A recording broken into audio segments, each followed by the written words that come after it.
Nizamabad municipal corporation లో కొంత lead అయితే కనిపిస్తోంది. రైట్, మా bureau chief Raja Reddy news room నుంచి అందుబాటులో ఉన్నారు. Raja Reddy, good evening. సో ఉదయం నుంచి చూస్తున్నాం, ఉత్కంఠ కనిపిస్తోంది, కాంగ్రెస్ పార్టీ హవా కూడా కనిపిస్తోంది. సో ట్రయాంగిల్ ఉంటుంది అనుకున్నాం వాస్తవానికి రాజరెడ్డి, బట్ ఇక్కడ భారతీయ జనతా పార్టీ పెద్దగా ఏం ప్రభావం చూపించలేదు.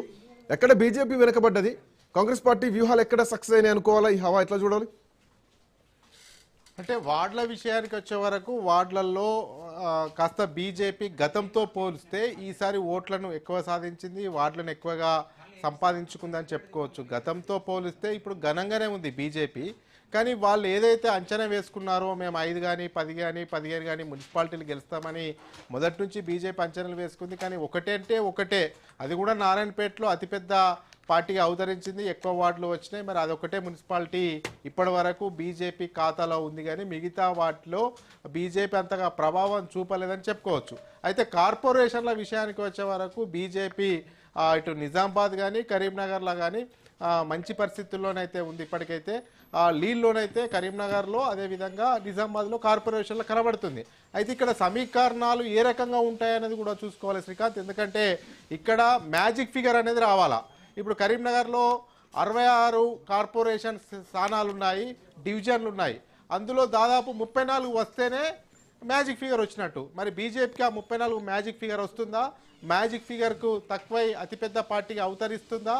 అదేవిధంగా నిజామాబాద్లో కూడా మ్యాజిక్ ఫిగర్ వస్తేనే బీజేపీ కైవసం చేసుకుంటుంది. అరవింద్ కూడా గతంలో మొన్న చెప్పాడు, గతంలో కూడా మనము మేయర్ స్థానాన్ని గెలుచుకునే దగ్గర దాకా వచ్చాము, 3 సీట్ల దూరంలో మనం ఓడిపోయాము, ఈసారి కూడా అలాంటి ఇబ్బంది ఉంటే మళ్ళీ బీజేపీ పార్టీ మళ్ళీ కార్పొరేషన్ మేయర్ను గెలుచుకునే అవకాశం ఉండదు అని చెప్పాడు.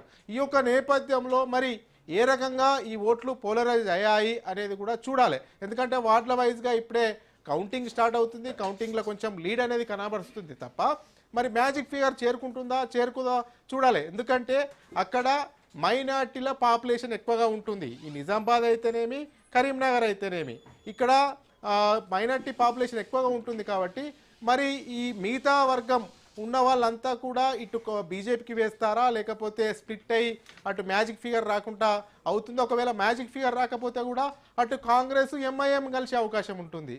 లేకపోతే ఇప్పుడు మ్యాజిక్ ఫిగర్ రాకపోతే కూడా ఇటు బీఆర్ఎస్ బీజేపీ కలిసే అవకాశాలు ఉంటాయి. ఏదైనా కానీ ఈ మేయర్ స్థానం పైన మాత్రము ఈ 2 ఏవైతే ఉన్నాయో కరీంనగర్, నిజామాబాద్ బీజేపీ అత్యంత ప్రతిష్టాత్మకంగా తీసుకుంది. ఓవైపు ధరంపురి అరవింద్ నిజామాబాద్లో ఖచ్చితంగా మేయర్ సీటు దక్కించుకుంటామని పెద్ద ఎత్తున ప్రచారం చేశాడు, పెద్ద ఎత్తున తిరిగాడు. అదేవిధంగా బండి సంజయ్ కూడా పెద్ద ఎత్తున కరీంనగర్లో ఇంటింటికి తిరిగాడు. ఖచ్చితంగా కరీంనగర్ కార్పొరేషన్ మేయర్ స్థానాన్ని బీజేపీ దక్కించుకుంటుందనేది కూడా బండి సంజయ్ చెప్పారు. మరి ఈ 2 కార్పొరేషన్ మేయర్లు బీజేపీకి వస్తాయా రావా అనేది కూడా ఒక ఆసక్తికరమైనటువంటి పరిణామం అయితే ఉంది. ఈవినింగ్ వరకు ఒక క్లారిటీ వచ్చే అవకాశం ఉంది. ఒకవేళ అందొస్తే ఇక్కడ కూడా మరి బీఆర్ఎస్ బీజేపీ కలిస్తేనే అక్కడ మేయర్ పీఠను దక్కించుకోవచ్చు. లేని పక్షంలో ఇటు కాంగ్రెస్ ఎంఐఎం ఇవి 2 కలిస్తేనే అటు మేయర్ పీఠను దక్కించుకోవచ్చు. ఈ 2 కార్పొరేషన్ల పైన కూడా ప్రత్యేక వ్యూహంతో కాంగ్రెస్ ఉంటుంది. ఎందుకు ఉంటుంది అంటే ఒకవేళ మ్యాజిక్ ఫిగర్ రాకపోతే ఈ 2 స్థానాలను కూడా కాంగ్రెస్ ఖాతాలో వేసుకునే విధంగా ప్రణాళిక స్కెచ్ అయితే ఖచ్చితంగా అధికారంలో ఉన్నటువంటి కాంగ్రెస్ పార్టీ అయితే వ్యూహరచన చేసే అవకాశాలు కనబడుతున్నాయి. అందులో భాగంగానే ఇప్పుడు తెలంగాణలో కూడా ఇప్పటి వరకు కాంగ్రెస్ చూసుకుంటే 90 గెలిచింది మున్సిపాలిటీస్. అదేవిధంగా బీఆర్ఎస్ చూసుకుంటే 12 గెలిచింది. మళ్ళీ చాలా మున్సిపాలిటీలో దాదాపు 15-16 మున్సిపాలిటీల్లో అంగ్ సిచ్యువేషన్ ఉంది. ఈ అంగ్ సిచ్యువేషన్లో ఉన్న వాటిలో ఇక్కడ ఇండిపెండెంట్లు కూడా కీలకంగా ఉన్నారు. కొన్నిట్లో ఈ సింహం గుర్తు పైన గెలిచిన వాళ్ళు ఉన్నారు. సింహం గుర్తు అంటే ఫార్వర్డ్ బ్లాక్ సింబల్ నుంచి గెలిచిన వాళ్ళు ఉన్నారు. వాళ్ళు కూడా కీలకంగా పోతున్నారు. మరి ఇక్కడ పరిణామాలు చూసుకుంటే 2 పార్టీలు ఒకటి కావాలి. అటు బీఆర్ఎస్ బీజేపీ ఒకటైతే కొన్ని చైర్మన్లను ఏదో బీఆర్ఎస్కు కైవసం చేసుకునే అవకాశం ఉంటుంది. లేని పక్షంలో కాంగ్రెస్ ఇతర పార్టీలన్నా చేర్చుకొని కైవసం చేసుకోవాలి. కాంగ్రెస్కు ఎట్లాగూ ఎక్సాఫిషియో మెంబర్స్ ఉన్నారు కాబట్టి వాళ్ళు కాంగ్రెస్ అధికారంలో రాష్ట్రంలో ఉంది కాబట్టి ఈ అంగ్ మున్సిపాలిటీల పైన కూడా కాంగ్రెస్ స్పెషల్ ఫోకస్ చేసే అవకాశం ఉంటుంది. ఎందుకు అంటే కాంగ్రెస్ ఇప్పటికే 90 మున్సిపాలిటీలో విజయం సాధించింది. తర్వాత ఇంకో 10 12 మున్సిపాలిటీలో విజయం సాధిస్తే సెంచరీ కొట్టామనేది కూడా వాళ్ళకి భరోసా ఉంటుంది. సెంచరీ అనేది కూడా ఘనంగా చెప్పుకోవచ్చు. ఏఐసిసి దృష్టిలో కూడా 116 మున్సిపాలిటీలు ఉంటే 102 మున్సిపాలిటీలు మేమే గెలుచుకున్నాం. ఇక కాంగ్రెస్ పార్టీకి తిరుగులేదు. రోజు రోజుకు కాంగ్రెస్ పార్టీ తెలంగాణలో బలోపేతం అవుతుంది. మొన్న సార్వత్రిక ఎన్నికల కానుండి మొదలు పెడుతుంటే ఏ ఎన్నికలు వచ్చినా by election, Jubilee hills by election వచ్చిన కాంగ్రెసే గెలిచింది, సర్పంచ్ ఎలక్షన్స్ వచ్చిన కాంగ్రెసే గెలుచుకుంటామేంది. అదేవిధంగా ఇప్పుడు ఉన్నటువంటి సిచ్యువేషన్లో కూడా మున్సిపాలిటీ ఎన్నికల్లో కూడా అటు మన సర్పంచ్ ఎన్నికల కన్నా ఎక్కువ స్థానాలు గెలిచింది. ఇవన్నీ వాళ్ళు చెప్పుకోవడానికి బాగుంటుందనే ఉద్దేశంతో ఖచ్చితంగా ఈ అంగ్ స్థానాలు ఏవైతే ఉన్నాయో వాటిపైన స్పెషల్ ఫోకస్ పెట్టే అవకాశం ఉంటుంది. ముఖ్యంగా చూసుకున్నట్టయితే అంగ్ ఉన్నటువంటి ప్రదేశాలు కోహీర్, జహీరాబాద్, ఇంద్రేశం, ఇస్నాపూర్, జన్నారం, జనగం. ఈ జనగంలో పల్లరాజేశ్వర్ రెడ్డి బీఆర్ఎస్ సంబంధించినటువంటి ఎమ్మెల్యేగా ఉన్నాడు కాబట్టి ఇక్కడ మరి బీఆర్ఎస్ కూడా తమ మున్సిపల్ చైర్మన్ తమ అభ్యర్థిని గెలిపించుకోవాలనే తాపత్రయం కూడా పల్లరాజేశ్వర్ రెడ్డిలో ఉంటుంది. వర్ధనపేట, కే సముద్రం, మహబూబాబాద్, జమ్మికుంట, వేములవాడ ఇప్పటికే పెద్ద ఎత్తున డెవలప్మెంట్ యాక్టివిటీస్ చేస్తున్నాము, టెంపుల్ను మేమే డెవలప్ చేస్తున్నాం అనేది కూడా కాంగ్రెస్ పెద్ద ఎత్తున నిధులు కూడా కేటాయించింది. అక్కడ ఉన్నటువంటి రాజరాజేశ్వర టెంపుల్ను కూడా భీమన టెంపుల్కు షిఫ్ట్ చేసింది. పెద్ద ఎత్తున రోడ్లను కూడా ఎక్స్టెన్షన్ చేస్తున్నాం. ఇవన్నీ చెప్పినా కానీ అక్కడ కాంగ్రెస్కి అయితే ఫుల్ ఫ్లెడ్జ్డ్గా మెజార్టీ ఇచ్చినటువంటి దాఖలాలు కనబడలేదు శ్రీకాంత్. అందులో భాగంగానే అంగ వచ్చింది. ఇక్కడ కూడా కీలకం కాబోతున్నది. మరి ఏం జరగబోతుంది అనేది చూడాలి. ఖానాపూర్, ఆసిఫాబాద్, కాగజ్ నగర్, బెల్లంపల్లి, కేతన్పల్లి, మొహినాబాద్, అలియాబాద్, ఎల్లంపేట్, బోధన్, మెదక్, నర్సాపూర్, ఈ గద్వాల, అమరచింత ఇవన్నీ కూడా ఇప్పటి వరకు అంగు ఉన్నటువంటి స్థానాలు. ఈ అంగు ఉన్నటువంటి స్థానాలపైన ఖచ్చితంగా కాంగ్రెస్ నజర్ పెడుతుంది, దృష్టి పెట్టే అవకాశాలు అయితే ఖచ్చితంగా కనబడుతున్నాయి. ఎందుకంటే ఇప్పటికి 90 దాటినాయి.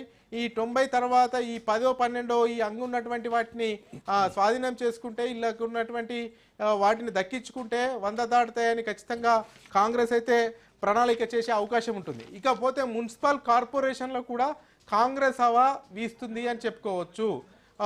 ఒకవైపు కొత్తగూడెంలో అయితే ఆసక్తికరమైనటువంటి తీర్పు వచ్చింది. కొత్తగూడెంలో మున్సిపల్ కార్పొరేషన్లో సిపిఐ అయితే హవా కొనసాగుతుంది. ఎందుకంటే ఆ బెల్ట్ అంతా కూడా కమ్యూనిస్టుల కంచుకోట, కమ్యూనిస్టులకు బలం ఉంటుంది. అక్కడ కూనంనేని సాంబశివరావు కూడా ఎమ్మెల్యేగా ఉన్నాడు కాబట్టి ఇవన్నీ కూడా సిపిఐకి కలిసి వచ్చినటువంటి అంశాలని చెప్పుకోవచ్చు. అక్కడ సిపిఐ అయితే దూకుడుగా వెళుతుంది. దాదాపు అతిపెద్ద పార్టీగా సిపిఐ ఉంది, ఆ తర్వాత కాంగ్రెస్ ఉంది. ఖచ్చితంగా ఇప్పుడు కాంగ్రెస్ సిపిఐకి మద్దతు ఇస్తుంది కాబట్టి ఖచ్చితంగా సిపిఐ అక్కడ మేయర్ పీఠను దక్కించుకుంటుంది. ఆ డిప్యూటీ మేయర్ అయితే కాంగ్రెస్ అవుతుంది. కాబట్టి ఇది కూడా మిత్రపక్షమైనటువంటి సిపిఐ దక్కించుకున్నా కానీ ఇందులో మా ప్రమేయం ఉందని కూడా కాంగ్రెస్. దీంట్లో రాజరెడ్డి ఇంకొకటి, మంత్రులు ఎక్కడైతే ప్రాతినిధ్యం వహిస్తున్నారో వాళ్ళ నియోజకవర్గాల్లో కూడా అక్కడ మున్సిపాలిటీలను గెలుచుకోవడంలో కొంత సక్సెస్ అయ్యారనుకోవచ్చా? ఈవెన్ శ్రీధర్ బాబు మంత్రి నియోజకవర్గం నుంచి గెలిచినా కానీ ఆయన లేకున్నా కానీ వాళ్ళ తమ్ముడు పూర్తి బాధ్యతలు తీసుకున్నారు. శ్రీధర్ బాబు గెలుపైన ధీమా వచ్చేసింది, తమ్ముడు పూర్తి స్థాయిలో గెలిపిస్తారన్నటువంటి నమ్మకం వచ్చింది. ఆయన మిగతా ఎన్నికల్ని కాన్సన్ట్రేట్ చేశారు. మిగతా నియోజకవర్గాలు లేదంటే రాష్ట్ర స్థాయిలో ఉన్నటువంటి వర్క్స్లో ఆయన బిజీగా ఉన్నారు. అక్కడ శ్రీనుబాబు భుజాన వేసుకొని గెలిపించారు. ఈవెన్ హుస్నాబాద్లో తీసుకుంటే హుస్నాబాద్ మున్సిపాలిటీ కూడా పొన్నం ప్రభాకర్ ఆయన ప్రాతినిధ్యం వహిస్తున్నారు. అక్కడ నుంచి ఆ మున్సిపాలిటీ ఆయన గెలవడం జరిగింది. ఈవెన్ అడ్లూరు లక్ష్మణ్ ధర్మపురి నుంచి ఉన్నారు, ఆయన కూడా ఆ మున్సిపాలిటీని ఆయన తన ఖాతాలో వేసుకున్నారు. సో మంత్రుల పనితీరు కూడా కొంత ఇక్కడ ప్రభావం చూపించింది అనుకోవచ్చా? మోరోవర్ ఈ గ్రామ పంచాయతీ ఎన్నికల తర్వాత ఇన్ఛార్జ్ మంత్రులు పెద్దగా పనిచేస్తలేరు అన్న వాదన కూడా బలంగా వినిపించింది. ఈ ఎన్నికల్లో ఏమాత్రం అటు ఇటు వచ్చినా మంత్రుల్లో మార్పులు చేర్పులు కూడా రాబోతున్నాయి మంత్రివర్గంలో అన్నటువంటి వాదన కూడా బలంగా వినిపించింది. సో ఈ లైన్ ఎట్లా చూడొచ్చు మంత్రులు వాళ్ళ నియోజకవర్గాల పనితీరును?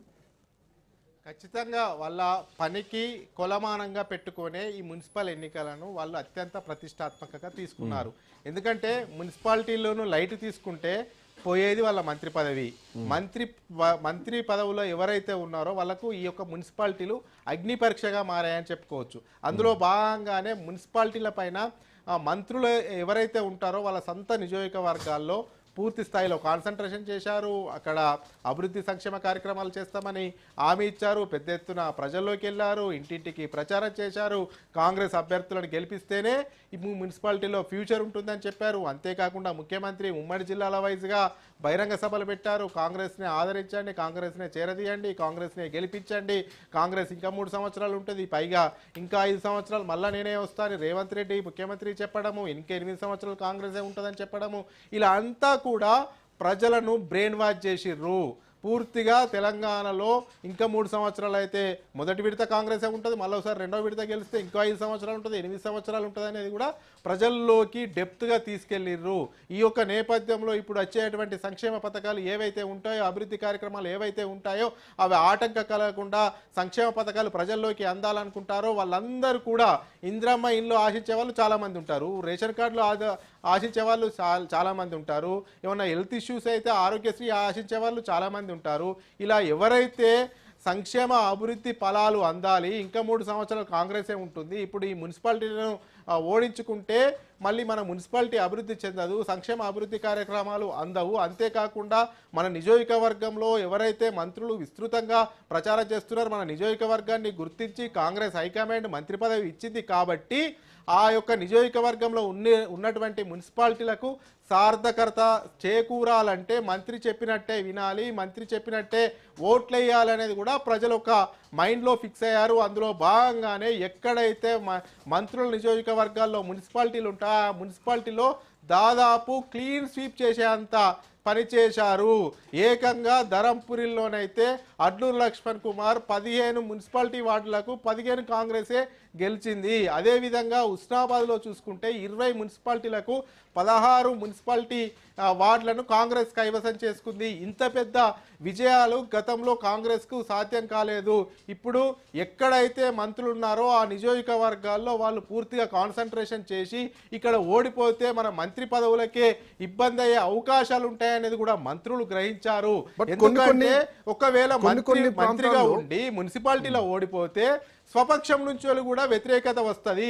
మంత్రి పదవులు ఆశించే వాళ్ళంతా కూడా పలానా నియోజకవర్గం పలానా మంత్రి సరిగా పనిచేయలేదు, పలానా నియోజకవర్గంలో పలానా మంత్రి పలానా మున్సిపాలిటీని గెలిపించుకోలేదు, ఆ మున్సిపాలిటీలో ఆ మంత్రి ఉన్నా ఒకటే లేకున్నా ఒకటే, మంత్రివర్గ విస్తరణలో నాకు అవకాశం కల్పించండి, నేను ఎమ్మెల్యేగా ఉన్నా విప్ ఉన్నా ఈ రకంగా గెలిపించుకున్నానని ఏఐసిసికి నివేదికలు పంపచ్చు. ముఖ్యమంత్రిని వాళ్ళు నాకే మంత్రి పదవి కావాలని ఎమ్మెల్యేలుగా ఉండి గెలిపించుకున్న వాళ్ళు అడగవచ్చు. ఈ యొక్క నేపథ్యంలో కూడా ఎక్కడ ఎలాంటి ఆస్కారం ఇవ్వకుండా మంత్రి పదవుల్లోనే కంటిన్యూ కావాలి, మంత్రి పదవి కంటిన్యూ కావాలంటే మున్సిపాలిటీలను గెలిపించుకోవాలనేది కూడా మంత్రులు ఫోకస్ చేసి ఎక్కడికక్కడ స్థానికంగా వాళ్ళు పెద్ద ఎత్తున ప్రచారం చేసి మున్సిపాలిటీలను కైవసం చేసుకున్నారు. అందులోనే విజయ రహస్యం ఉంది. విజయ రహస్యం ఏంటంటే మంత్రులు ఖచ్చితంగా వాళ్ళ కాన్స్టిట్యూన్సీలో ఉండడము, పెద్ద ఎత్తున ప్రచారం చేయడము, అభివృద్ధి సంక్షేమ పథకాలు అందిస్తామని చెప్పడము, ఇలా విస్తృత ప్రచారం చేయడం వల్ల వాళ్ళు ఏవైతే నియోజకవర్గాల్లో ప్రాతినిధ్యం వహించారో ఆ మున్సిపాలిటీలో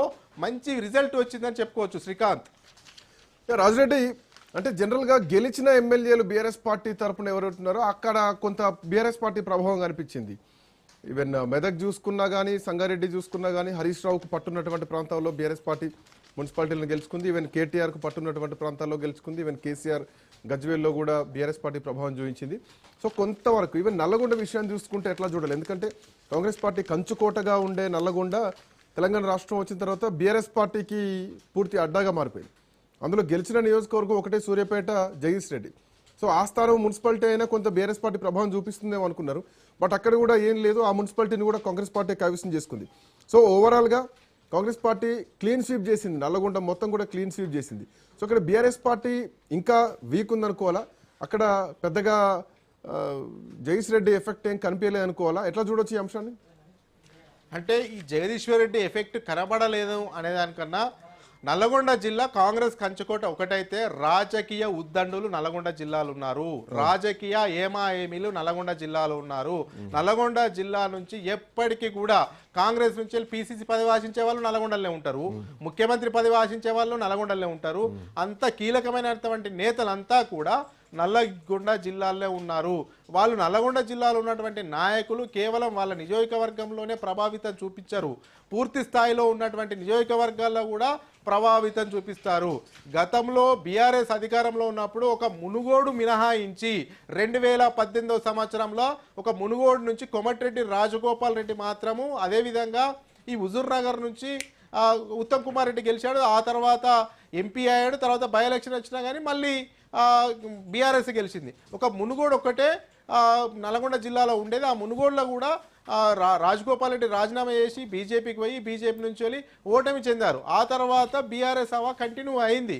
ఆ తర్వాత మళ్ళీ కాంగ్రెస్ అధికారంలోకి వచ్చిన తర్వాత అక్కడ ఏమా నాయకులు ఉన్నారు, కోమటిరెడ్డి బ్రదర్స్, అదేవిధంగా జానారెడ్డి, అదేవిధంగా ఉత్తమ్ కుమార్ రెడ్డి, ఇదంతా కూడా వీళ్ళు ఒక నియోజకవర్గానికి ప్రభావితం గారు, మొత్తం ఆ నల్గొండ జిల్లాలోనే ప్రభావితం చేసేటువంటి రాజకీయ నాయకులు వాళ్ళు. కాబట్టి ఈ సూర్యాపేటలో ఉన్నటువంటి జగదీశ్వర్ రెడ్డి కాన్స్టిట్యున్సీ బీఆర్ఎస్ అయినా కానీ అక్కడ ప్రభావం చూపలేకపోయింది. మీకు ఈ యొక్క అభివృద్ధి సంక్షేమ పథకాలు అందాలంటే మన నల్గొండ జిల్లాలో ఒక సూర్యాపేటలోనే వేరే ఎమ్మెల్యే ఉన్నాడు, మాకు అవకాశం ఇస్తే ఎమ్మెల్యే చేయని పనులు కూడా మేము చేసి నిరూపిస్తామని మంత్రులు కూడా ప్రచారానికి వెళ్ళి అక్కడ పెద్ద ఎత్తున ప్రచారం చేయడము, ఇవన్నిటిని కూడా నల్గొండలో ఉన్నటువంటి అన్ని కాంగ్రెస్కి అనుకూలంగా ఉన్నాయి. ఒక సూర్యాపేట ఇట్లా ఉంది కాబట్టి సూర్యాపేటలో కూడా మున్సిపల్లో ఏమన్నా కాంగ్రెస్ గెలిస్తే కాంగ్రెస్ కూడా ఇటు నజర్ పెట్టే అవకాశం ఉంటుంది, అభివృద్ధి సంక్షేమ పథకాలు అందే అవకాశం ఉంటుంది అనేది కూడా అక్కడ సూర్యాపేట ప్రజలు ఆలోచన చేసినట్టు కనబడుతుంది. అందులో భాగంగానే ఈ యొక్క నల్గొండ జిల్లాలో ఉన్నటువంటి సూర్యాపేటలో కూడా పెద్ద ప్రభావం చూపలేకపోయింది. ఇక మిగతా కొన్ని ఏరియాలో మీరు చెప్పినట్టు సిరిసిల్ల అంటే కేటీ రామారావు బీఆర్ఎస్లో నెంబర్ 2 ఆయన నియోజకవర్గము, అక్కడ ఆయన అత్యంత ప్రతిష్టాత్మకంగా తీసుకున్నాడు, పెద్ద ఎత్తున ప్రచారం చేసిండు. ఈ యొక్క నేపథ్యంలో కేటీఆర్కు మాస్ ఫాలోయింగ్ ఉంది, క్లీన్ ఇమేజ్ ఉంది, రాష్ట్ర వ్యాప్తంగా ఆయనకు సత్సంబంధాలు ఉన్నాయి. ఇదంతా కూడా పరిగణలోకి తీసుకొని ఖచ్చితంగా ఇక్కడ సిరిసిల్లలో మనము బీఆర్ఎస్ను ఓడించుకుంటే మనకే ఎఫెక్ట్ అవుతుందనే ఉద్దేశంతో అక్కడ సిరిసిల్లలో బీఆర్ఎస్ని గెలిపించారు. అదేవిధంగా మీరు అన్నట్టు హరీష్ రావుకు ఉమ్మడి మెదక్ జిల్లాలో మంచి పట్టున్నటువంటి నేత, బీఆర్ఎస్లో నెంబర్ 3గా చలామణి అవుతున్నటువంటి నాయకుడు. అతను వెళ్ళినటువంటి ప్రదేశాలు దాదాపు బీఆర్ఎస్ గెలిచింది. అతను ప్రచారం వచ్చింది కాబట్టి ఖచ్చితంగా మనం గెలిపియాలి, బీఆర్ఎస్కు పట్టున్నటువంటి నేత హరీష్ రావు అనే ఉద్దేశంతో ఆ బీఆర్ఎస్ అక్కడ ఎక్కడైతే హరీష్ రావు ప్రచారం చేసినో అక్కడ గెలిచింది. అయితే ఈ నేతలు ఎవరైతే ఉన్నారో కేటీఆర్ కానీ హరీష్ రావు కానీ రాష్ట్ర వ్యాప్తంగా ఒక రౌండ్ వాళ్ళ నియోజకవర్గాలు వాళ్ళు స్పెషల్ కాన్సన్ట్రేషన్ చేసినటువంటి మున్సిపాలిటీలను కాకుండా మిగతా మున్సిపాలిటీలు రాష్ట్ర వ్యాప్తంగా అన్ని నియోజకవర్గాలు తిరిగితే ఉత్తమ ఫలితాలు వచ్చేటి అనేది కూడా బీఆర్ఎస్ వర్గాల్లో చర్చ జరుగుతుంది. Srikanth, thank you Raja Reddy, thanks for updates. So అటు నిజామాబాద్ జిల్లాకు సంబంధించినటువంటి